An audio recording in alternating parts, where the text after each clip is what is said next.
செந்தமிழ்நாடு என்னும் போதினிலே இன்பத்தேன் வந்து பாயுது காதினிலே. அப்படி பாடியது ஒரு காலம். இப்போ காதில் தேள் தான் பாயுது. நம்ம காதில் தேள் பாயுது. எங்கன்னு கேட்டீங்களா, நம்ம தருமபுரியில் தான் ஆரம்பித்து வச்சுருக்காங்க. நம்ம அன்புமணி சாரம்மா. அன்புமணி சாரம்மான்னா உங்களுக்கு புரியுதா? கிராமப்புறத்தில் வீட்டம்மாம்பாங்க. நம்ம மரியாதை தான் அழைப்போம். அன்புமணி சாரம்மா ரொம்ப அழகாக ஆரம்பித்து வச்சுருக்காங்க. அவங்க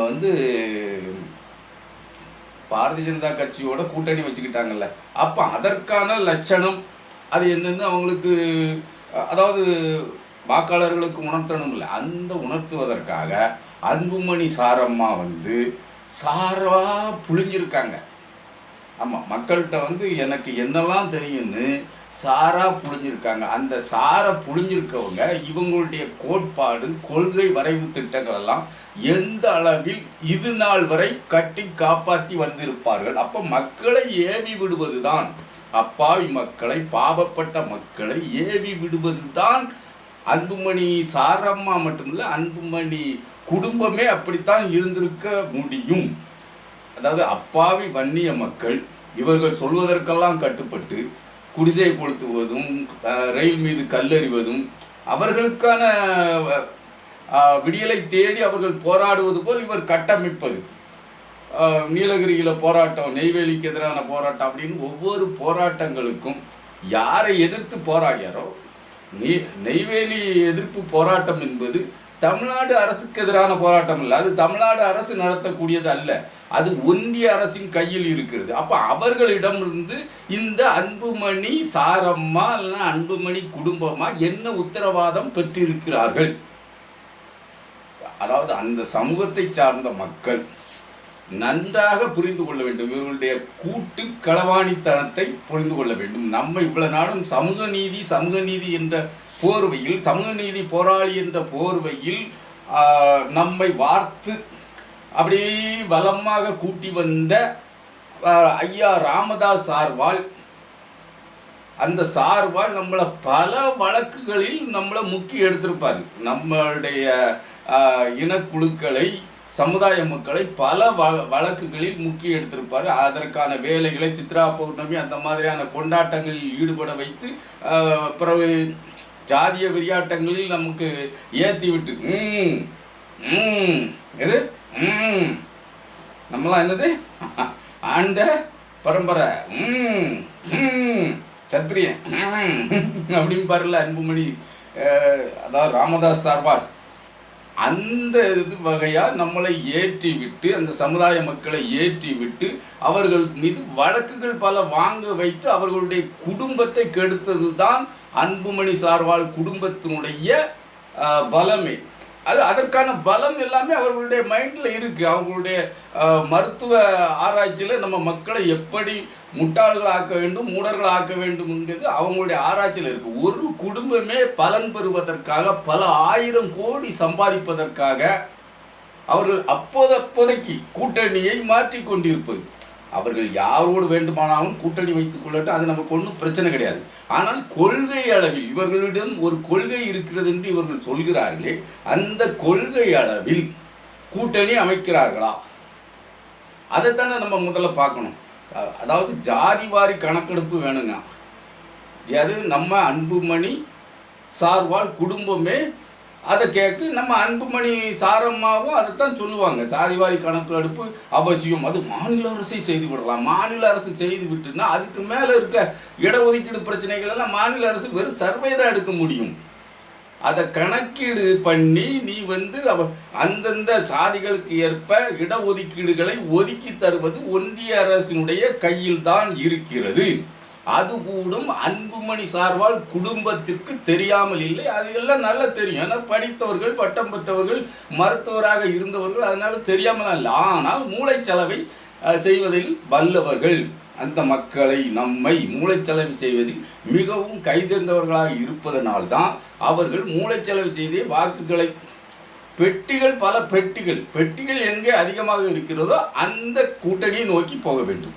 அதிலும் அவருக்கு நெருக்கடி இல்லாத, இப்போ முதல்வர் அவர்கள் அங்கே தருமபுரியில் பிரச்சாரத்தில் ஈடுபட்டிருக்காரு. அந்த பிரச்சாரத்தின் போது கூட சமூக நீதியை பேசக்கூடிய நீங்கள் சமூக நீதிக்கு எதிரான கட்சியோடு கூட்டணி வைத்திருக்கிறீர்கள் என்று கேள்விதான் தொடுத்திருக்கிறார். மேற்கொண்டு மேலாதிக்க விவரங்களாக எதையுமே அவர்கள் மீது அவர்கள் மீதான விமர்சனத்தை முதல்வர் அவர்கள் வைக்காமல் விட்டு விடுகிறார். ஏன்னா அது பாமக தொண்டர்களுக்கு தெரியும், பாமக தொண்டர்களுடைய மனதில் நன்றாக பதிந்திருக்கிறது என்பதை முதல்வர் தெரிந்து வைத்திருக்கிறார். அதனால தொண்டர்கள் என்ன செய்ய வேண்டும் என்று அவர்களே முடிவெடுத்துக் கொள்வார்கள் என்ற நம்பிக்கையில் முதல்வர் விமர்சனத்தை தவிர்த்து வேறு விடயங்கள் ஆக்கப்பூர்வமான விஷயங்களை அவர் பேசியிருக்கிறார். அதை நம்ம தொலைக்காட்சியில் பார்க்கும்போது தெரியுது. ஆனால் உண்மையிலேயே ஒரு நேர்மையான, அதாவது அடிப்படையில் ஒரு நேர்மையாளர் ஐயா ராமதாஸ் அவர்கள், சார்வால் அவர்கள்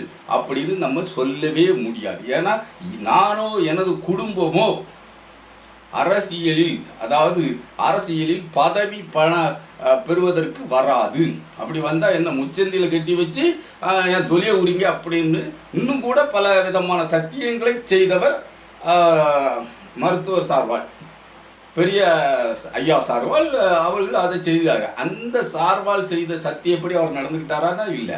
டைரக்டாக வாரிசு அரசியல்னா இதுதான் வாரிசு அரசியல்னு சொல்லக்கூடிய அளவில் டைரக்டாக ராஜ்யசபா எம்பியா அன்புமணி சார்வாலை ஆக்கி அன்புமணி சார்வாலுக்கு உடனடியாக பதவிகளை வாங்கி கொடுத்தது, பதவியினர் அமைச்சர் பதவியை வாங்கி கொடுத்தது பெரிய மருத்துவர் ஐயா சார்வால். அன்புமணி சார்பால் நேரடியாக ராஜ்யசபா எம்பி ஆகி அமைச்சராகவும் இந்தியா முழுமைக்கும் அமைச்சராகவும் ஆனார். இது குடும்ப அரசியல் அவர்களுக்கு வராது. பாட்டாளி மக்கள் கட்சி சொந்தங்கள் அதை புரிந்து கொள்ளாமல் அன்றைய நிலையில் கடந்திருப்பார்கள். ஆனால் இன்று என்ன நிலையில் இருக்கிறார்கள், முழு சங்கியாக மாறிவிட்டார்களா அப்படிங்கிறதை நம்ம பார்க்கணும். ஏன்னா எல்லா பக்கத்துலையும் பிஜேபி வாஷிங் மிஷின் வச்சிருக்கு. ஆமாம், ஊழல் கரை படிந்தவர்கள் அப்படின்னா பிஜேபி வாஷிங் மிஷினில் அப்படி முக்கிய தூக்கிட்டா போதும். பிறவர அப்பழுக்கற்ற சுத்தமாக வெள்ளையர்னு பளிச்சுன்னு வெண்மைக்கு அவர்கள் தான் அப்படிங்கிற மாதிரி. இப்போ பிரபுல் பட்டேல் தேசியவாத காங்கிரஸில் இருந்தவர் பிஜேபியில் போய் கூட்டணி சேர்ந்தவுடனே என்ன பண்ணியாச்சு, அவருக்கு மீது பல ஆயிரம் கோடி மோசடி வழக்குகள்லாம் இருந்துச்சு, ஊழல் வழக்கு இருந்துச்சு. ஆனால் இப்போ என்ன பண்ணிட்டாங்க, மும்பையில் இப்போ சிபிஐ அந்த வழக்குகளெல்லாம் கைவிட்டுட்டு 8 மாதத்திற்கு பிறகு சிபிஐ அனைத்து வழக்குகளையும் கைவிட்டு. அப்போ பாரதிய ஜனதா மிஷின், நவீன மிஷின் இல்லை. உடனே எந்த ஊழல், 7000 கோடி ஊழல்னா 70,000 கோடி ஊழல் வச்சுருந்தானே. அவர் அஜித் பவார்லாம் 70,000 கோடி ஊழல். துணை முதல்வராக இருக்கார் அஜித் பவார், பாம்பேயில் தான், மகாராஷ்டிராவில். அவர் 70,000 கோடி ஊழல் பண்ணவர். அவரெல்லாம் கம்பி என்ன போகிறாரு, கழிவு என்ன போகிறாருன்ட்டு கைதட்டியவர் நமது மோடி அவர்கள், பாரத பிரதமர் மோடி அவர்கள். அப்படி இருந்த மறுநாளே போய் பாரதிய ஜனதா கூட்டணியில் சேர்ந்து துணை முதல்வர் ஆகிட்டார். இப்போ புது சட்டையாக மின்னுதார். ஊழலற்ற பாவக்கரங்களற்ற புத்தம் புதிய முதல்வராக, துணை முதல்வராக முன்னிக்கிட்டு இருக்கார் அஜித் பவார். அப்படிப்பட்ட ஊழல் கரை நீக்கக்கூடிய அரும் மருந்து அரும் சலவை பொடியை வைத்திருக்கிறது பாரதிய ஜனதா கட்சி. அந்த வகையில் நம்ம அன்புமணி சார்வால் மீது இவங்க சுகாதாரத்துறை அமைச்சராக இருந்தார்ல, சுகாதாரத்துறை அமைச்சராக இருக்கும்போது இப்போ 1000 மருத்துவக் கல்லூரி இருக்குன்னு வைங்களேன். ஒரு மருத்துவக் கல்லூரிக்கு ஒரு சீட் அன்புமணி சார்வாளுக்கு அப்போ உண்டு, அவர் அலாட் பண்ணிக்கலாம். அந்த ஒரு சீட்டுக்கு 1 கோடி வாங்கினா கூட 1000 கோடி ரூபா, வருஷத்துக்கு 1000 கோடி ரூபான்னா பாருங்க மக்களே. அப்போ எவ்வளவு அன்புமணி சார்வால் குடும்பம் பதுக்கி வச்சிருக்கும். இது நம்ம சொல்ல குற்றச்சாட்டு இல்லை, ஐயா எடப்பாடியார் சொன்ன குற்றச்சாட்டு, பிஜேபி சொன்ன குற்றச்சாட்டு. அக்கா தமிழிசை கூட இந்த குற்றச்சாட்டை பயங்கரமாக சொல்லியிருக்காங்க. அன்புமணி சார்வால் மீது இந்த குற்றச்சாட்டை தமிழிசையும் சொல்லியிருக்காங்க, எடப்பாடியாரும் சொல்லியிருக்காரு. அதெல்லாம் நம்ம கவனத்தில் எடுத்துக்கணும். நம்ம நேரடியாக குற்றச்சாட்டுதும் இல்லை, அவர்கள் பெருந்தலைகள் சொல்லியது தான் இந்த சிறுதலையாக தருதலையாக போய்விடக்கூடாது என்பதற்காக நமது சகோதர சகோதரிகளுக்கு நம்ம இந்த இடத்துல சொல்ல வேண்டியிருக்கு, ஞாபகப்படுத்த வேண்டியிருக்கு. இப்போ முழு சங்கியாக இவர்கள் மாறிவிட்டார்கள். அன்புமணி சாரம்மாவும் அன்புமணி சார்வால் பிரதிநிதிகளும் எந்தெந்த தேர்தலில் எங்கெங்கே நிற்கமோ அந்த பிரதிநிதிகளும் அவங்க பாருங்கள், இந்திய வான்னு வரவேற்காங்களாம். நாம் இந்தி எதிர்ப்பாளர்களாக இருந்த காலம் போய் இந்திய எனக்கே இந்தி தெரியும் அப்படின்னு வாந்தி எடுத்துக்கிட்டு இருக்காங்க. யாரு இப்போ அன்புமணி இந்த வீடியோவில் பாருங்க, ஒரு வேட்பாளர் வாந்தி எடுக்குது. सोल्ले हमारा नरेंद्र मोदी जी को हिंदी में भी वोट मांग सकता है. मरका मरका सोल्ले भारत माता की आड़ा उनको गुरकाவுக்கு போறதானே. मुझे हिंदी भी आता है, हिंदी में भी वोट हो सकता है. எங்க ஊர்க்கா அன்புமணி சாரம்மா அவங்க வாந்தி எடுக்கிறத பாருங்க. अस्सलाम वालेकुम. वालेकुम सलाम. मेरा नाम सौम्या अंबुमणि है. मैं यहाँ का धर्मपुरी एमपी कॉन्स्टिट्यूंसी का सदस्य बनना चाहती हूँ और आपके आशीर्वाद लेना चाहती हूँ. और यहाँ हम लोग तो महिला को उन्नति के लिए जो भी करना चाहती हूँ, मैं आपका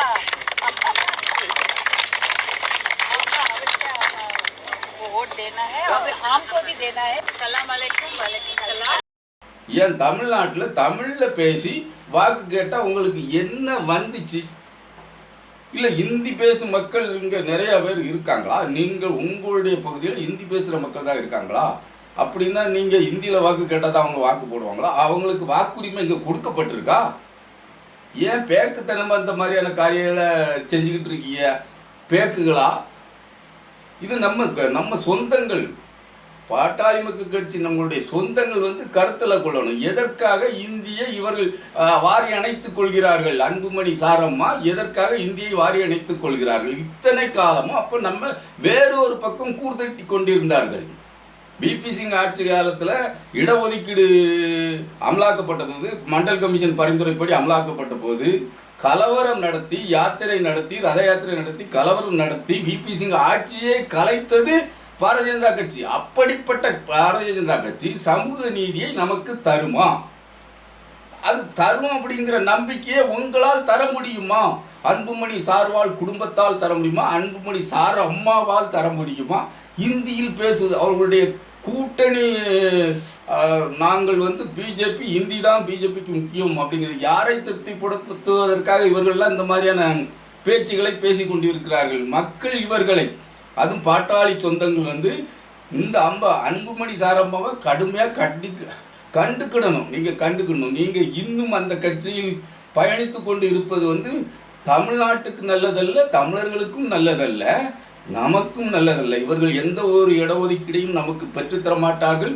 அப்போதே போலியாகத்தான் இடஒதுக்கீடு 10.5% எடப்பாடியார் ஆட்சி காலத்தில் போலியாகத்தான் பெற்றோம். அது சட்டப்படி நிற்காது அப்படின்னு தெரிந்துதான் பெற்றோம் என்று அன்புமணி சார்பாலே ஓப்பனாக ஸ்டேட்மெண்ட் கொடுக்கக்கூடிய அளவில் ஆகிப்போச்சு. எலெக்ஷனுக்காக பெற்ற வெத்து வேட்டுகள் தான். ஆனால் இந்தியா கூட்டணி என்ன சொல்லுது? நாங்கள் ஜாதிவாரி கணக்கெடுப்பு நடத்துவோம், அதன்படி இடஒதுக்கீடு அமல்படுத்துவோங்க. அந்த மாதிரியான நன்மைகள் கிடைப்பதற்கு நம்ம இந்தியா கூட்டணி வேட்பாளர்களைத்தான் ஆதரிக்க வேண்டுமே தவிர இவர்கள் வாங்கிய பெட்டிகளுக்காக இவர்கள் தங்களுடைய வட்டி செலுத்தும் கடன் போல இவர்கள் நம்மளுடைய மொழியை, தமிழையே கொன்று இந்தியை தின்று செறித்து கொண்டிருக்கிறார்கள், நம் மீது திணித்து கொண்டிருக்கிறார்கள். அன்புமணி சாரம்மாவும் அன்புமணி சார்வாளுடைய மற்றொரு மற்ற வேட்பாளர்களும் இதை செய்து கொண்டிருக்கிறார்கள். இது வன்மையாக கண்டிக்கத்தக்கது. இந்த கண்டனத்தை வாக்குகளாக நம்ம பாட்டாளி சொந்தங்கள் பதிய வைக்கும் அப்படின்னு எல்லோரும் நம்பணும். ஏன்னா தமிழர்களாக இருக்கவங்க அன்புமணி சாரம்மாவுக்கு சரியான பாடம் புகட்டுவார்கள்.